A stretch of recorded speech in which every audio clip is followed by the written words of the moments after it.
मैंने कांपते हाथ से लॉकेट उससे ले लिया। पीछे की तरफ किसी कठोर नोकीली चीज़ से लिखा था, दाती के चरणों में सब कुछ मिलता है। स्पष्ट था कि दिनेश मर चुका था।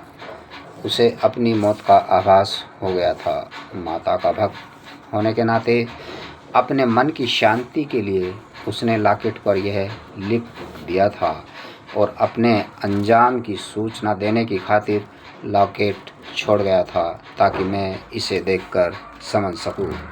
दाती के चरणों में सब कुछ मिलता है। दिनेश हमेशा इस विश्वास का कायल रहा था और मरने से पहले भी अपनी इसी भावना को प्रकट करना नहीं भूला था। मैंने महसूस किया कि मैं आरंभ से ही इस कठोर हकीकत से परिचित था, लेकिन इसे स्वीकार नहीं कर पा रहा था। काश मैंने इसे स्वीकार कर लिया होता तो ढेरों मुसीबतों से खुद को बचा सकता था। रविशंकर प्रश्नात्मक नज़रों से मुझे घूर रहा था। दिनेश मर चुका है, मैं फंसी सी आवाज़ में बोला।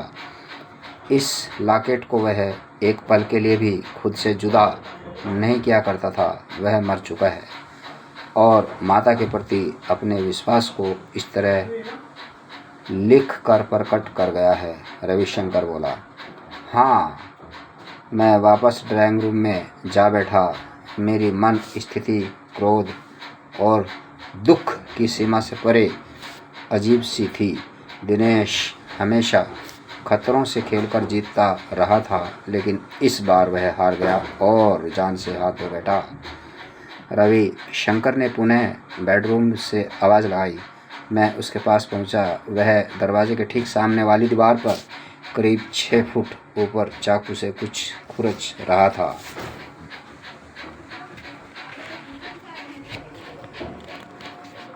क्या कर रहे हो? मैंने असमंजसतापूर्वक पूछा। यहाँ एक छेद है, इसमें फेविकोल भरा हुआ है, वह बोला। फेविकोल? हाँ, बाहर राइटिंग डेस्क में उसका एक छोटा सा डब्बा रखा है, वह बोला। लगता है दीवार में गोली जा घुसी थी, उसी के सुराख को इस तरह बंद किया गया था। शायद दीवार में अभी भी गोली मौजूद है। चाकू की नोक पर कोई कठोर चीज़ मैं महसूस कर रहा हूँ और चाकू को घुमाकर सुराख बड़ा करने लगा। मैं खामोश खड़ा देखता रहा। इत्तेफाक ही समझो कि दीवार के इस हिस्से पर मेरी निगाह पड़ गई, वह बोला। पहले तो कोई फ़र्क नज़र नहीं आया, लेकिन और देखने पर मुझे शक हुआ और सहसा उसका स्वर उत्तेजित होगा। यह लो, निकल आई। वह मेरी ओर पलट गया। उसकी हथेली पर चली हुई गोली रखी हुई थी। शायद 38 कैलिबर की है, वह बोला। इसे बैलिस्टिक एक्सपर्ट के पास भेजकर जांच कराऊंगा।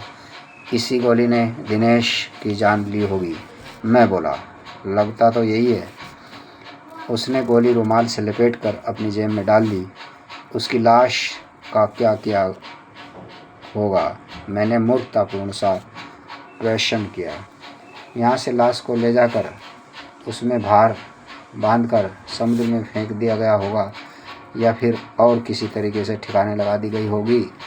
लाश को ठिकाने लगाने के सैकड़ों तरीके हैं। मैं बोला। जसदेव सिंह के केस पर इस बात से फ़र्क पड़ता है। एक किस्म से देखा जाए तो